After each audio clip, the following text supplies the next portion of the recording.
Good morning बच्चों, कैसे हो सब? कैसा चल रहा है सबका रिवीजन? अच्छा लग रहा है क्लासेस? पूरा स्ट्रिक्टली पूरे डिसिप्लिन के साथ क्लास करो। जितने ऑनेस्ट होकर क्लास करोगे, ना केवल तुम्हारे इस फाइनल एग्जामिनेशन के लिए वो बेटर होगा, बल्कि लाइफ टाइम अचीवमेंट है।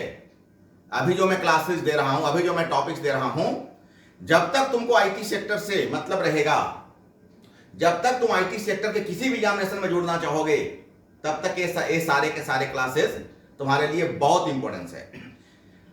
बच्चे, एक समय में ये सारे फिजिक्स को जो मैं अभी तुम्हें पढ़ा रहा हूं, इनको जनरल फिजिक्स बोला जाता था। जब प्रीवियस जो सिलेबस था उसमें इन सभी लेसन्स का नाम जनरल फिजिक्स था, जनरल फिजिक्स। और ये जनरल फिजिक्स जिसका नाम ही जनरल है, वो सब जगह जरूरी होता है। तो बच्चे पूरे अच्छे से मन से क्लास कीजिए, और आप ये सारे क्लासेस को एग्जामिनेशन के बाद भी आप अपने नॉलेज के लिए देख सकते हैं। लेकिन खैर, आज जो मैं क्लास आपके सामने लेकर आया हूं, आपको पता होगा कि आपके एग्जामिनेशन के लिए गवर्नमेंट ने दो मॉड्यूल आप लोग के लिए वो ऑर्गेनाइज किया, प्रोवाइड किया, बना रखा है। आज उसी दो मॉड्यूल में, दो सेट में से सेट 1 का मैं आपके सामने क्वेश्चन और उसका आंसर विथ एक्सप्लेनेशन मैं आपके सामने लेकर आया हूं। तो बच्चे, हम लोग आते हैं सेट 1 के लिए, आते हैं सेट 1 को आज हम लोग मिलजुल कर सॉल्व करते हैं। और मॉडल सेट 1 का जो फर्स्ट क्वेश्चन है, विच of the following is characteristics of unit. Unit के कैरेक्टर को कौन से सेटिस्फाइड करता है?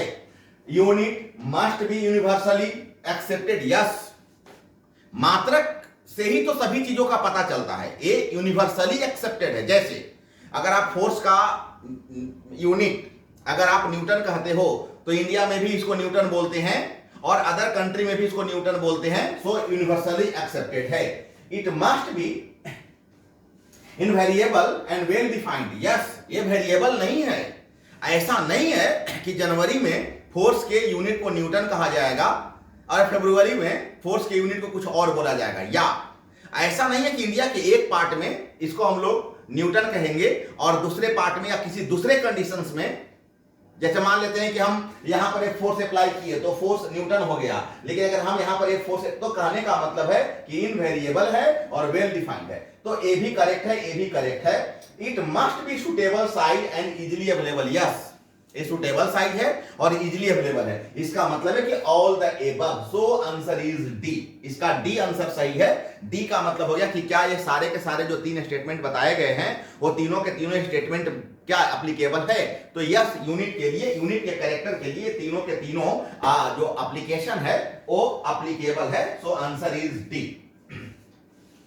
Question number 2, the dimensional formula of gravitational constant. अभी मैं जी का ग्रेविटेशनल कांस्टेंट का जो डायमेंशन था मैं आपको निकाल कर दिखलाया था। हालांकि मैं फिर से एक बार बता देता हूं क्या होता है। जी इज इक्वल टू, तो फार्मूला होता है A proportional m1 m2 proportional 1 by r square proportional m1 m2 by r square.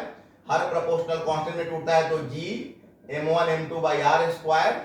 और यहां से अगर आप g निकालोगे तो आ जाएगा f into r square by m1 m2। ये हो गया mlt-2, ये हो गया l2, ये हो गया m गया, m ऊपर चला जाएगा, m-1 l2 और एक 3 और t-2। तो your correct answer is m-1 l3 t-2। So correct answer is C. Question number 3, which of the following pairs has the same dimension. किसका डायमेंशन सेम होता है?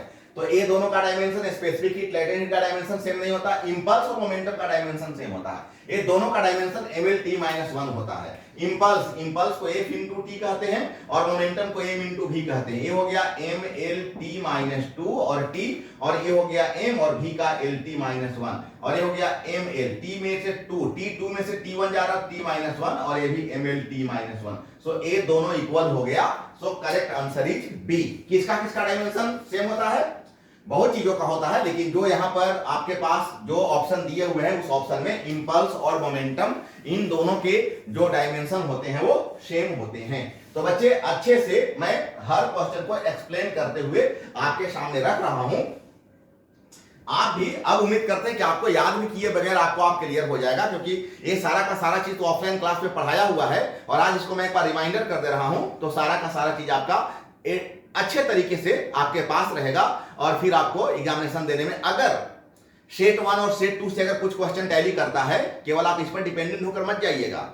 ऐसे नहीं कि केवल सेट 1 और सेट 2 करके जाइएगा, बाकी के जितने भी ऑब्जेक्टिव आपको दिए जा चुके हैं, पढ़ाए जा चुके हैं, वो सारी चीजों पर आप कमांड करके जाइएगा। हाँ, सपोर्ट आपको ये जरूर करेगा क्योंकि कुछ क्वेश्चन इसे टैली करने का चांसेस हो सकता है, जैसे कि अभी बोर्ड एग्जामिनेशन में 12 के बोर्ड एग्जामिनेशन में देखा गया कि वहां जो 5 सेट्स दिए गए थे, हालांकि वहां 5 सेट्स थे, आपके 5 सेट्स नहीं, आपके ओनली 2 सेट्स दिए गए हैं। तो जो भी हो, मे बी अगर कोई टैली कर जाए तो आपको फायदा हो जाएगा।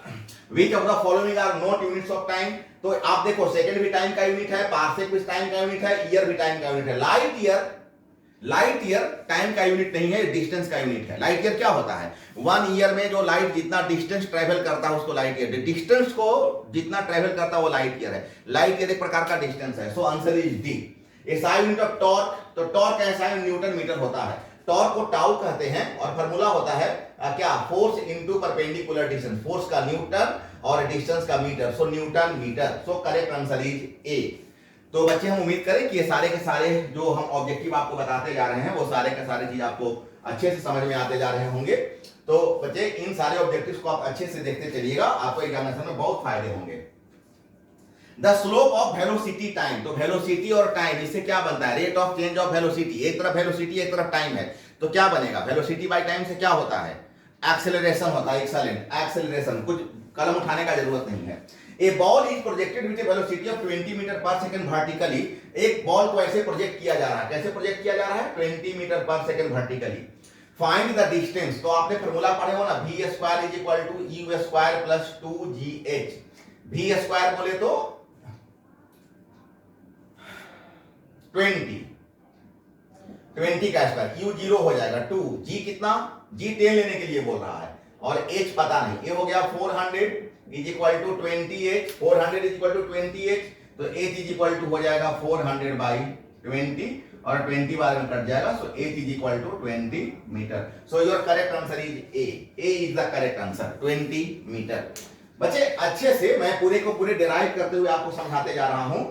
उम्मीद करते हैं कि आप लोग को ये सारे के सारे चीज मजा आ रहे होंगे पढ़ने में, ये सभी चीजें आपको पढ़ने में अच्छे लग रहे होंगे, क्योंकि अगर एक कंसेप्ट के साथ अगर किसी चीज को पढ़ा जाए तो तय बात है कि ज्यादा हम लोग को अच्छा लगता है पढ़ने में। चलिए आते हैं हम लोग नेक्स्ट क्वेश्चन में।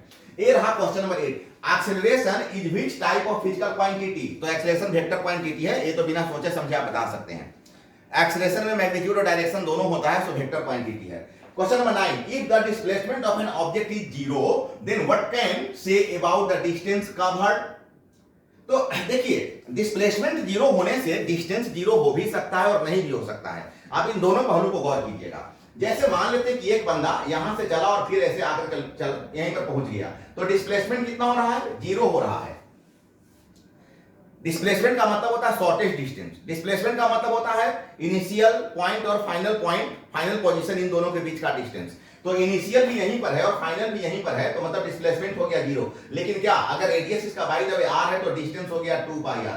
सो डिस्प्लेसमेंट 0 है तो डिस्टेंस कुछ डिफरेंट भी हो सकता है, लेकिन 0 भी हो सकता है। जैसे मान लिया एक बंदा यहीं पर खड़ा रह गया, तो डिस्टेंस भी 0 है और डिस्प्लेसमेंट भी 0 है। मेरा कहने का मतलब है कि डिस्प्लेसमेंट 0 होने का यह मतलब नहीं होता है कि डिस्टेंस 0 ही होगा, लेकिन यह भी मतलब नहीं है कि डिस्टेंस 0 नहीं होगा, तो दोनों चीज हो सकता है। सो your correct answer is D, it may और मे नॉट बी 0, मतलब ये 0 हो भी सकता है। कौन?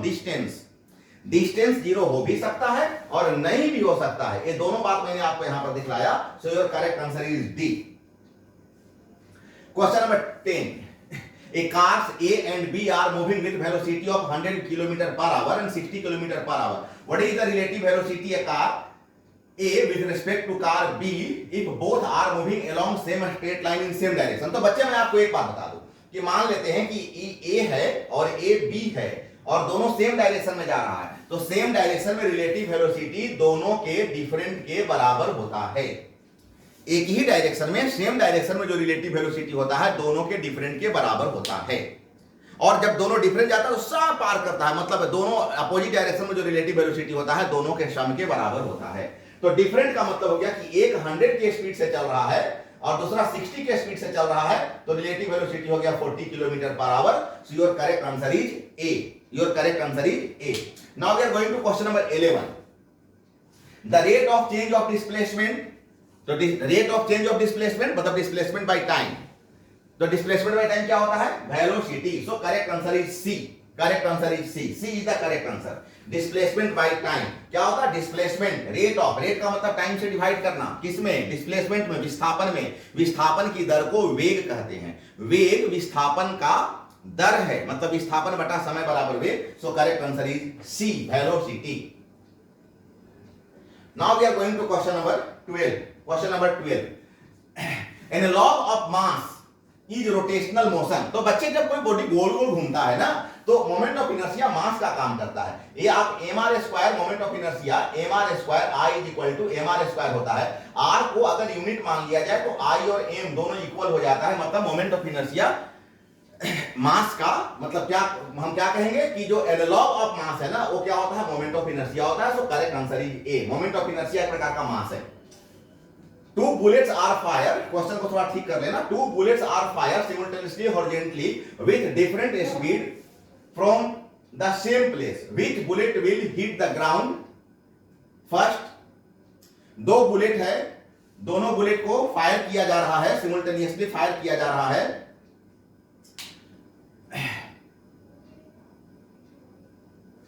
डिफरेंट स्पीड से, from the same place. Which bullet will hit the ground. तो जिस हिसाब से उसको, यस, जिस हिसाब से उसको फायर किया जाएगा उस हिसाब से वो वहां पर हिट जाकर करेगा। So correct answer is C, both will reach simultaneously. Both will reach simultaneously is the correct answer. अगर उसको सिमुल्टेनियसली हॉरिजॉन्टली अगर उसको फायर किया जा रहा है डिफरेंट स्पीड से, सेम प्लेस और सेम प्लेस से, एक ही जगह से, तो Which bullet will hit the ground first? कौन जाकर फर्स्ट करेगा? तो जिसको पहले फायर किया जाएगा वो जाके पहले हिट कर जाएगा। Which of the following operations between the two vectors can yield a vector perpendicular to either of them? तो which of the following operations, तीन ऑपरेशंस दिया गया है, वेक्टर का एडिशन, वेक्टर का सब्ट्रैक्शन और वेक्टर का स्केलर प्रोडक्ट और cross product. Which of the following operation between two vectors can yield A vector perpendicular of them. तो कौन परपेंडिकुलर होगा? ए वेक्टर परपेंडिकुलर बी वेक्टर, मतलब हो गया ए डॉट बी। तो ए डॉट बी बोले तो dot product is the correct answer.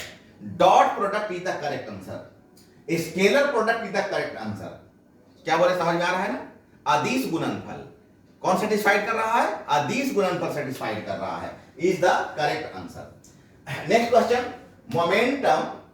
Moment of inertia of a body does not depend upon. किस पर डिपेंड नहीं करता है? तो मोमेंट ऑफ इनर्शिया को हम आई से रिप्रेजेंट करते हैं और फार्मूला होता है mr स्क्वायर। मास पर डिपेंड करता है, डिस्टेंस पर डिपेंड करता है। तो mass of the body correct, the axis of rotation तो होगा ही होगा क्योंकि लट्टू चक्कर काट रहा है, तो गुंज उसका एक्सिस का काम कर रहा है। गेट को खोलेंगे बंद करेंगे तो वहां पर वो जो जहां पर कील होगा वो एक्सिस का काम करेगा, तो ये तो रहेगा ही रहेगा। Third, the distribution of mass in the body, yes ये तो रहेगा ही रहेगा ना, ये बॉडी है तो ये सेवरल पार्टिकल्स है तो सबका मास वहां डिस्ट्रीब्यूट रहता है। द एंगुलर वेलोसिटी, तो यहां पर एंगुलर वेलोसिटी से कोई लेना देना उसका नहीं होता है। सो your correct answer is D. D is the correct answer. वो एंगुलर वेलोसिटी पर वो डिपेंड नहीं करता है। एंगुलर वेलोसिटी पर वो डिपेंड नहीं करता है। कोणीय वेग से वह स्वतंत्र है, उसका उसर कोई असर नहीं होता है। Now we are going to question number 16। Horizontal range of projectile is maximum. ये तो मैं आपको प्रूव करके पहले बता चुका हूं कि सबसे मैक्सिमम, अगर आप कोई चीज को ऐसे फायर कीजिएगा तो ज्यादा दूर नहीं जाएगा, ऐसे भी फायर कीजिएगा तो ज्यादा दूर नहीं जाएगा। सबसे मैक्सिमम जाता है 45 डिग्री पर। 45 डिग्री पर टेन थीटा अगर 1 हो जाए तो 1 का मतलब होता है 10 45 डिग्री। ये सबसे मैक्सिमम होता है, सबसे मैक्सिमम है ना। तो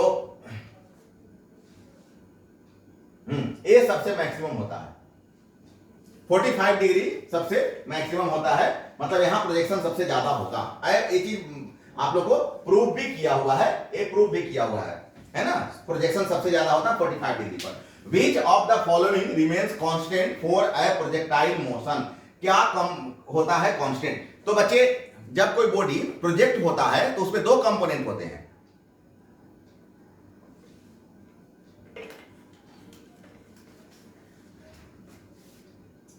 बात को ध्यान दीजिएगा।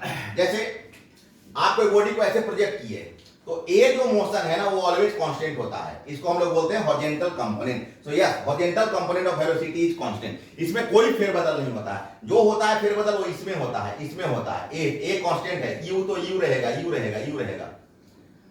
एक आपको जब प्रोजेक्टाइल पढ़ाया गया था ऑफलाइन में तो काफी डिटेल इसके बारे में चर्चा किया गया था।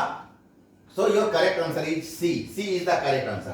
Now we are going to question number 18. When a bus suddenly takes a turn, the passengers are thrown outward. जब अचानक बस मुड़ती है तो पैसेंजर आगे की ओर क्यों भागता है? Inertia of motion correct. Acceleration of motion correct. No, inertia of motion नहीं. Inertia of motion नहीं.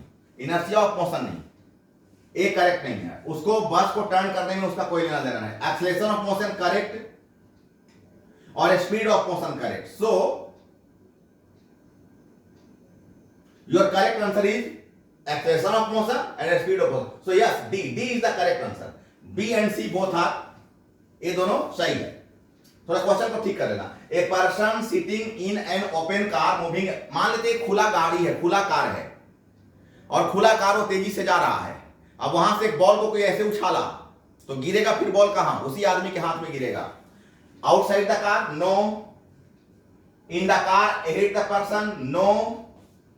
इन the car to the side of the person, no. Exactly in the hand, yes, exactly in the hand. कहां आएगा? उसके हाथ में ही आएगा, है ना। So correct answer is D. बच्चे ध्यान दीजिएगा। Question number 20। A force of 5 metre act on a body of mass 1 kg, the acceleration. तो बहुत सिंपल है, क्या होता है? F is equal to M A, is equal to F by M. F कितना? 5 और एम कितना? 1, मीन्स 5 मीटर पर second square. So correct answer is 5 metre पर second square, A. Which of the following is self adjusting force. तो self adjusting force क्या है? अभी बोतल अगर यहां पर पड़ा हुआ है, अगर स्थिर है तो सेल्फ एडजस्टिंग फोर्स है। इसका मतलब हो गया static friction. Static friction is the self adjusting force. वो खुद ब खुद एडजस्ट हो रखा होता है। So correct answer is A. A is the correct answer. Static friction, static friction is the correct answer. Now we are going to question number next 22। When a torque acting on a system is 0, किसी बॉडी का torque 0 हो रहा है, then which of the following should not change. तो क्या change नहीं करेगा? लिनियर वेलोसिटी चेंज कर देगा। टॉर्क इज इक्वल टू क्या होता है? फोर्स इनटू डिस्प्लेसमेंट होता है, फोर्स इनटू डिस्प्लेसमेंट होता है। तो लिनियर वेलोसिटी चेंज कर जाएगा, एंगुलर मोमेंटम चेंज कर जाएगा क्योंकि फोर्स है। एंगुलर डिस्प्लेसमेंट चेंज नहीं करेगा क्योंकि ओमेगा को एफ और डी से कोई लेना देना नहीं है। एंगुलर डिस्प्लेसमेंट चेंज नहीं करेगा और force acting on the body है तो चेंज करेगा ही करेगा। So should not change. कौन चेंज नहीं करना चाहिए? एंगुलर डिस्प्लेसमेंट चेंज नहीं करना चाहिए। So your correct answer is C. C is the correct answer. Now we are going to question number 23। अभी हम लोग क्वेश्चन नंबर 23 में जा रहे हैं। ए hammer of mass 300 gram moving at 40 meter per second strikes a nail. The nail stops the hammer in a very short time of 0.02 second. The force of nail of the hammer. एक हथौड़े है 300 ग्राम का। 300 ग्राम बोले तो 1000 से divide कर दो तो 300/1000 किलोग्राम। चलो ये मास पता चल गया। और इसको मूव कर रहा है, मतलब वेलोसिटी दिया हुआ है 40 मीटर पर सेकेंड। एक स्ट्राइक करता है। The nail stop the hammer, तो ए यू हो गया, आगे जाकर के हैमर स्टॉप हो जा रहा है तो बी हो जाएगा 0। वेरी शॉर्ट टाइम, और कितना देर में स्टॉप हो जाता है? 0.02 सेकेंड में स्टॉप कर जाता है, 0.02 सेकेंड में। तो फोर्स क्या होता है? F is equal to M A. तो एफ इज इक्वल एम तो रखो और A is equal to V minus U by T. तो एम वी कितना, वी 0, यू कितना 40 और टी कितना, एम का भी वैल्यू पुट करो ना 300 बटा 1000 और टी कितना 0.02। ये दोनों डेसिमल को हटाओ, ऊपर में डबल जीरो कर लो, तो ऊपर में 3 पर 2 और 4 3 या 12 12 हो गया 4 और 1 2 3 4 5 जीरो हो गया। देखो 1 2 3 4 5 1 2 3 4 5 जीरो और नीचे में क्या हो गया 1000 2000।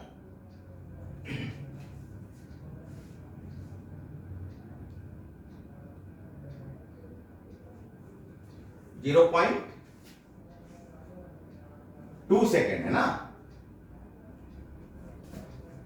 तो नीचे में 2000 हो जाएगा ना।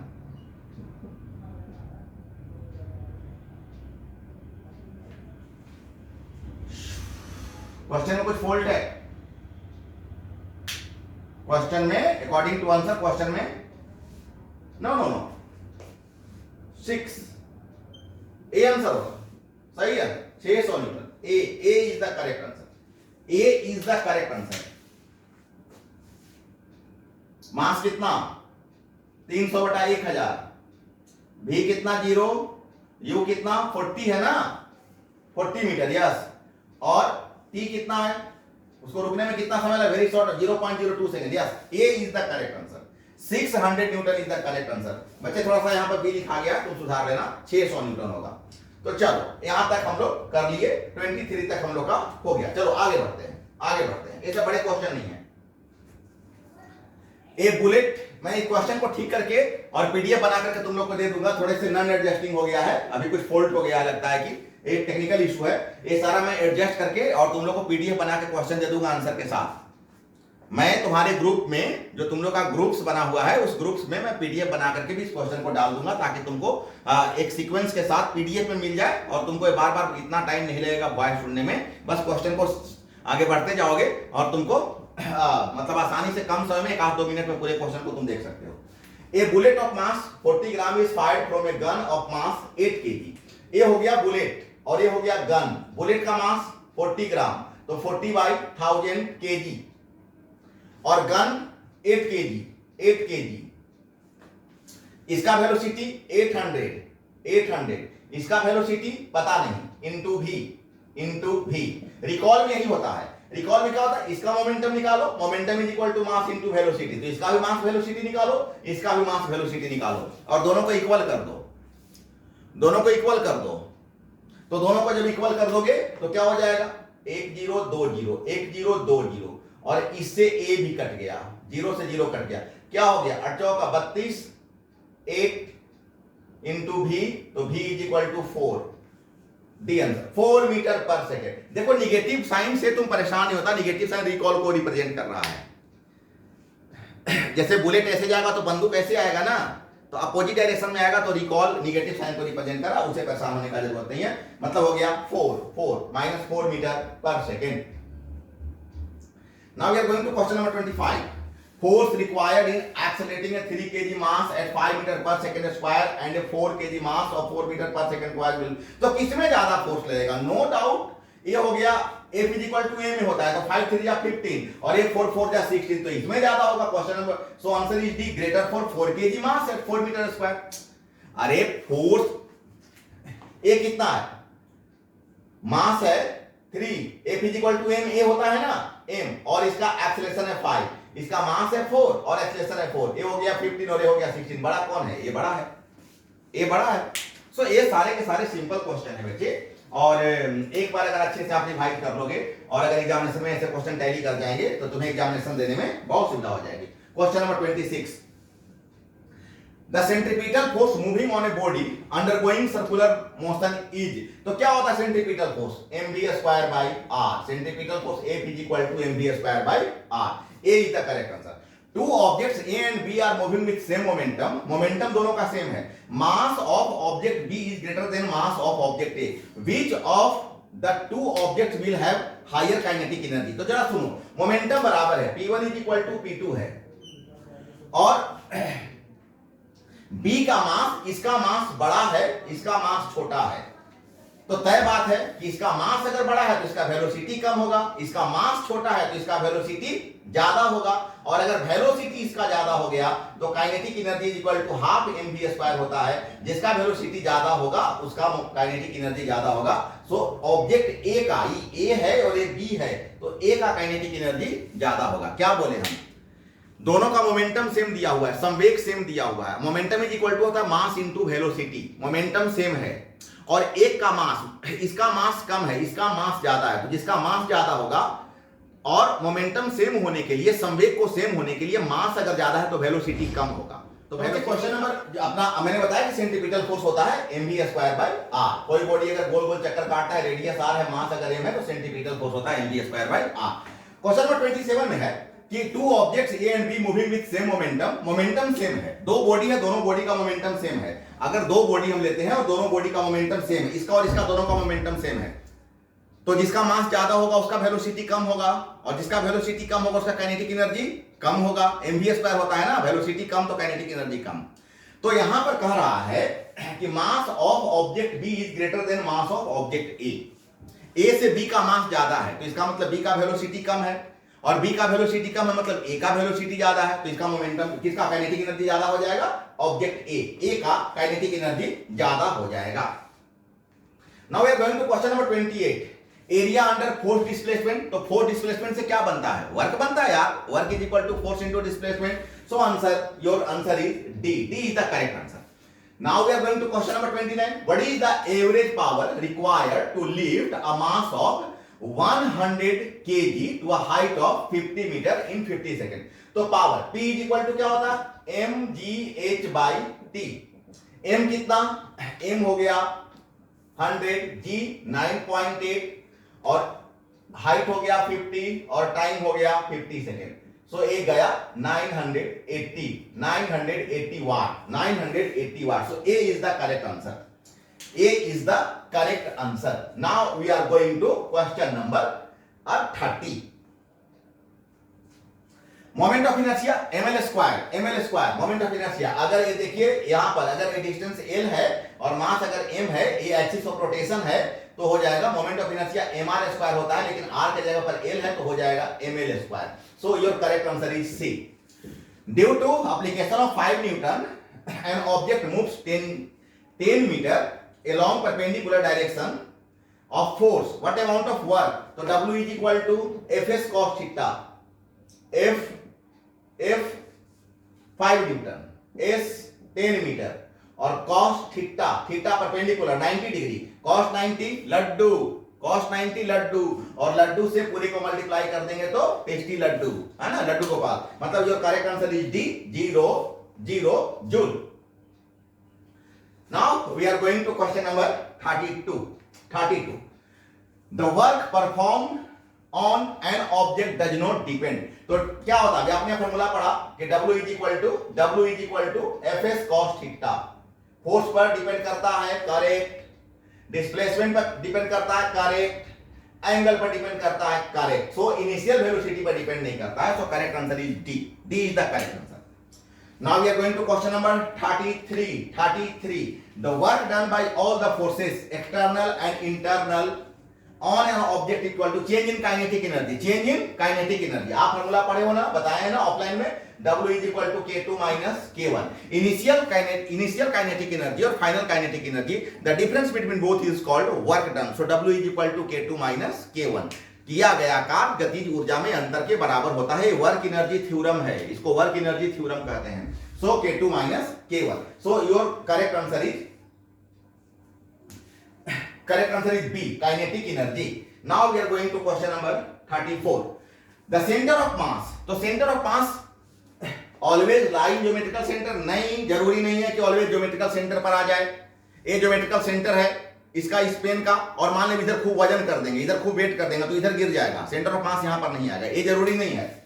Always lie inside the body, बिल्कुल नहीं, बिल्कुल ऐसा जरूरी नहीं कि बॉडी के अंदर ही सेंटर ऑफ मास हो, बॉडी के बाहर भी हो सकता है। तो क्या ऑलवेज लाई आउटसाइड, बिल्कुल नहीं, अंदर भी हो सकता है, बाहर भी हो सकता है। सो your correct answer is D, may lie within और outside, अंदर भी हो सकता है और बाहर भी हो सकता है। So this is question number 34 and now we are going to last question, that means question number 35। और question number 35 क्या बोला बच्चा, कि F vector is equal to -3i plus J plus 5k और R vector is equal two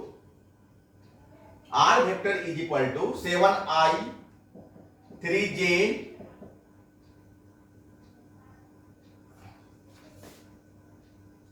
plus K यहां के तो torque निकालना है। Torque is equal to R cross F, पहले ऐसे आई जे के -3 1 5 7 3 1 अरेंज कर लो। अब तुम आई जब निकालोगे तो 1 1 जा 1, 3 5 जा 15, F cross R, sorry F cross R, not R cross F, F cross R, F cross R. तो जब अरेंज करोगे तो ध्यान देना आई जे के, एफ का वैल्यू -3 1 5 7 3 1, आई लेना, इसको ढक दो, 1 1 जा 1, वैल्यू क्या क्या दिया हुआ है,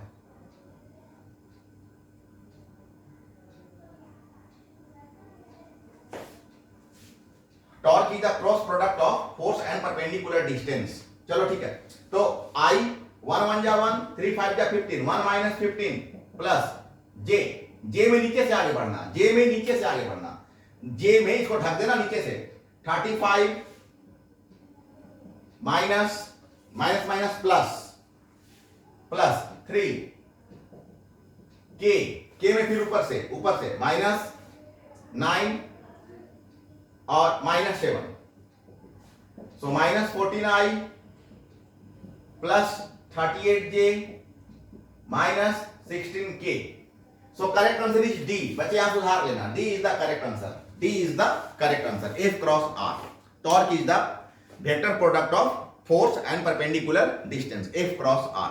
तो बच्चे यहां पर मैं आपका पूरा 35 का 35 क्वेश्चन मैंने आपको बहुत अच्छे से बताया। आप इसको खूब अच्छा से एक दो बार देखिएगा, एक दो बार इसको सुनिएगा, पहले से भी काफी पढ़ाया हुआ है, तो आप इसको अच्छा से करके जाइए। 2 सेट है, एक सेट में आपको फिर फर्दर मैं आपको दे दूंगा, और इस प्रकार से आपका कंप्लीट तैयारी हो रहा है। बहुत अच्छा तैयारी, बहुत अच्छा रिवीजन चल रहा है। आपको मैं ऑब्जेक्टिव का बहुत सारा क्वेश्चन भी दे रहा हूं, यूनिट बाय यूनिट भी पढ़ाते जा रहा हूं, तो काफी डेप्थ में आपका स्टडी चल रहा है। आप लोग इस स्टडी का आप लोग खूब फायदा उठाइए। और जो बच्चे अभी तक चैनल को सब्सक्राइब नहीं किया, आप इसको सब्सक्राइब कर लीजिए, ताकि यहां से आगे जो भी मैसेजेस जाए वो सारे के सारे मैसेज आपको आसानी से आप तक पहुंच सके, आपको किसी लिंक विंक की जरूरत नहीं हो। और इस क्वेश्चन को मैं पीडीएफ बना करके भी आप तक पहुंचा दूंगा, दे दूंगा, आपके ग्रुप से मैं डाल दूंगा क्वेश्चन का पीडीएफ, जिसमें क्वेश्चन और उसका आंसर दोनों लिखा हुआ रहेगा। तो बच्चे आप चलिए अच्छा से इसका पढ़ाई कीजिए, खूब एंजॉय कीजिए। नए टॉपिक्स के साथ फिर हम आपसे मिलते हैं। Okay, bye bye.